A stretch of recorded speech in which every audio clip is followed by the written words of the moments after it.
Creed en sus profetas. Sábado, 17 de abril 2021. Zacarías 7. Consulta sobre el ayuno porción. Aconteció que en el cuarto día del mes noveno, es decir, en Kislev, del cuarto año del rey Darío, vino la palabra del Señor a Zacarías.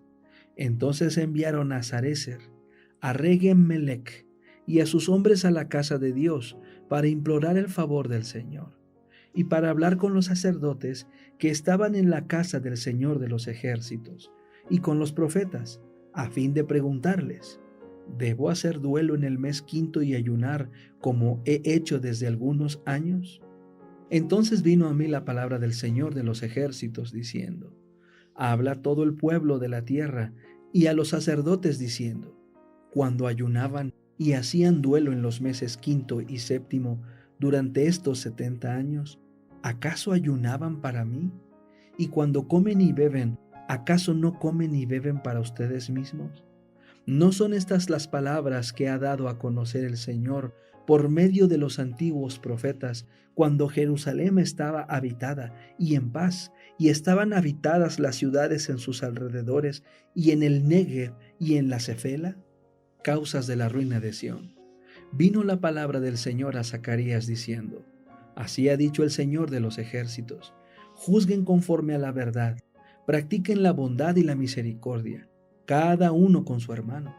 No extorsionen a la viuda, al huérfano, al extranjero y al pobre, ni ninguno piense en su corazón el mal contra su hermano. Pero no quisieron escuchar, más bien se encogieron de hombros rebeldemente y taparon sus oídos para no oír.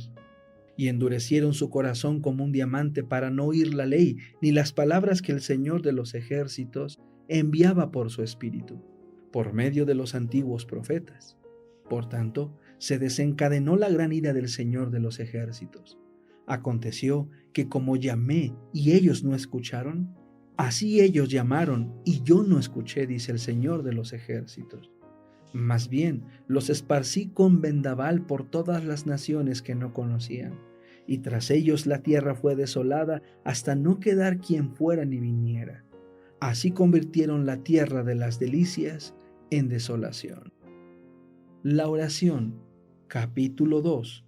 Nuestra necesidad de la oración. La oración es necesaria para entender la verdad. Los temas de la redención son temas importantes, y solo aquellos que están orientados espiritualmente pueden discernir su profundidad y significado. Encontramos nuestra seguridad y gozo al espaciarnos en las verdades del plan de salvación. La fe y la oración son necesarias para poder contemplar las profundas cosas de Dios.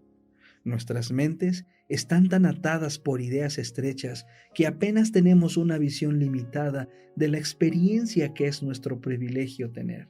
Cuán poco comprendemos el significado de la oración del apóstol cuando dice: por esta causa doblo mis rodillas ante el Padre de nuestro Señor Jesucristo, de quien toma nombre toda familia en los cielos y en la tierra, para que os dé, conforme a las riquezas de su gloria, el ser fortalecidos con poder en el hombre interior por su Espíritu, para que habite Cristo por la fe en vuestros corazones, a fin de que, arraigados y cimentados en amor, seáis plenamente capaces de comprender con todos los santos cuál sea la anchura, la longitud, la profundidad y la altura, y de conocer el amor de Cristo, que excede a todo conocimiento, para que seáis llenos de toda la plenitud de Dios.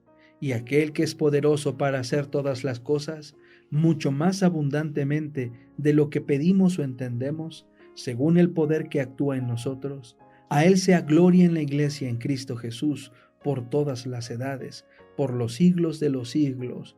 Amén. La oración es necesaria en el hogar. El afecto no puede durar, ni siquiera en el círculo del hogar, a menos que la voluntad y el temperamento estén en armonía con la voluntad de Dios. Todas las facultades y pasiones deben ponerse en armonía con los atributos de Jesucristo. Sí, en el amor y temor de Dios, el padre y la madre unen sus intereses para ejercer autoridad en el hogar. Verán la necesidad de orar mucho y de reflexionar seriamente. Y mientras busquen a Dios, sus ojos se abrirán para ver que los mensajeros celestiales están presentes para protegerlos en respuesta a la oración hecha con fe. Vencerán las debilidades de su carácter y progresarán hacia la perfección. La oración es necesaria para conservar nuestros vínculos con Dios. Si se descuida el ejercicio de la oración o se dedica a orar esporádicamente, de vez en cuando se lo considera conveniente, entonces perderá la conexión con Dios. La vida cristiana se volverá seca y las facultades espirituales no tendrán ya vitalidad. La experiencia religiosa perderá su salud y vigor. La oración es necesaria para la fortaleza espiritual. Pero el motivo de vuestra inquietud es que no acudís en busca de la felicidad a la única fuente verdadera. Estáis siempre procurando encontrar fuera de Cristo el gozo que solo encuentran en Él. En Él no hay esperanza frustrada. ¿Cómo se descuida el precioso privilegio de la oración? La lectura de la palabra de Dios prepara la mente para la oración. Una de las principales razones de vuestra escasa disposición para acercarnos a Dios mediante la oración es que os habéis incapacitado para esta obra sagrada leyendo historias fascinadoras que han excitado la imaginación y despertado pasiones impuras. La palabra de Dios llega a ser insípida, se olvida la hora de la oración. La oración es la fuerza del cristiano. Cuando está solo, no se encuentra solo. Siente la presencia de aquel que ha dicho: «He aquí, yo estoy con vosotros todos los días». La oración es necesaria para entrar al cielo. No hay tal cosa como que podamos entrar en los portales celestiales mediante la complacencia y la necedad, las diversiones, el egoísmo, sino solo mediante constante vigilancia y oración incesante. La vigilancia espiritual de nuestra parte es individualmente el precio de la seguridad. No os desviéis ni una pulgada hacia el lado de Satanás, para que no gane ventaja sobre vosotros. La oración nos conserva fieles. Sin oración incesante y vigilancia diligente, corremos el riesgo de volvernos indiferentes y de desviarnos del sendero recto. Nuestro adversario procura constantemente obstruir el camino al propiciatorio, para que no obtengamos mediante la ardiente súplica y fe, gracia y poder para resistir a la tentación. Roguemos por el derramamiento del Espíritu Santo. Si hemos de aprender de Cristo, debemos orar como los apóstoles oraban cuando el Espíritu Santo fue derramado sobre ellos. Necesitamos el bautismo del Espíritu de Dios. No estamos seguros ni siquiera una hora mientras descuidamos la obediencia a la palabra de Dios. La oración convierte la debilidad en fortaleza. No ven muchos creyentes la importancia del conocimiento ni del control propios. No velan y oran para no entrar en tentación. Si velaran, reconocerían sus puntos débiles, donde seguramente la tentación los atacará. Al velar y orar pueden proteger de tal modo sus puntos más débiles que se transformarán en los más fuertes y pueden enfrentar la tentación sin ser vencidos.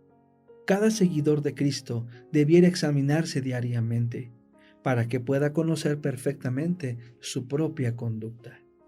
Es necesario que oremos en toda circunstancia. En vuestros negocios, en las amistades que cultivéis durante vuestros ratos de ocio y en los vínculos que duren toda la vida, iniciad todas vuestras relaciones tras seria y humilde oración. Así probaréis que honráis a Dios, y Dios os honrará. Orad cuando os sintáis desfallecer, cuando estéis desalentados. Permaneced mudos ante los hombres, no echéis sombra sobre la senda de los demás, mas decídselo todo a Jesús. Alzad vuestras manos en demanda de auxilio. En vuestra flaqueza, asíos de la fuerza infinita. Pedid humildad, sabiduría, valor y aumento de fe, para que veáis la luz de Dios y os regocijéis en su amor.